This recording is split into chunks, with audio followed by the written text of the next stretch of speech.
Junnar police station येथे student federation of India आणि democratic youth federation of India अशा दोन्ही युवक आणि विद्यार्थी संघटनेच्या इंस्टाग्रामच्या अकाउंटवरती सोहम पवार आणि मनीष जाधव अशा दोन व्यक्तींनी गेल्या 18 तारखेला एक इंस्टाग्रामची रील्स बनवली आणि ते रील्स त्यांच्या अकाउंटला पोस्ट केली का ज्या काही आदिवासी समाजाबद्दल त्याच्यामध्ये अपशब्द वापरले आहेत, महिलांच्याबद्दल देखील अपशब्द वापरलेले आहेत।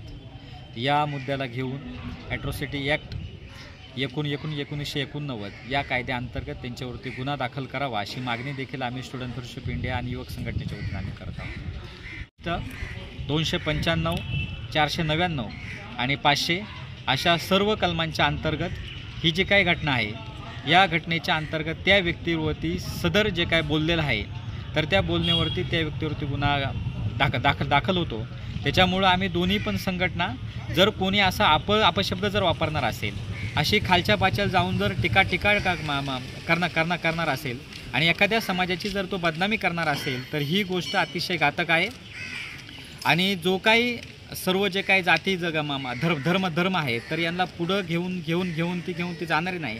त्याच्यामुळं आम्ही या दोन्ही युवक आणि विद्यार्थी संघटनेच्या वतीनं मागणी करतो का या दोन्ही व्यक्तींवरती म्हणजे कठोरातले कठोर गुन्हे दाखल व्हावे आणि या व्यक्तीला जी काय आहे ती शिक्षा व्हावी।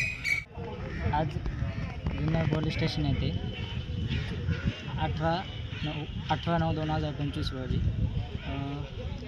दोन व्यक्तीने, त्यांची नावे आहेत सोहम पवार आणि मनीष जाधव, या सदर व्यक्तीने आदिवासी समाजाबद्दल अपशब्द वापरले आहेत। त्याची व्हिडिओ सोशल मीडियावरती इंस्टाग्राम अकाउंटवरती अपलोड केलेली आहे। तरी जुन्नर पोलीस स्टेशन येथे स्टुडंट फेडरेशन ऑफ इंडियाच्या वतीने निवेदन दिले आहे।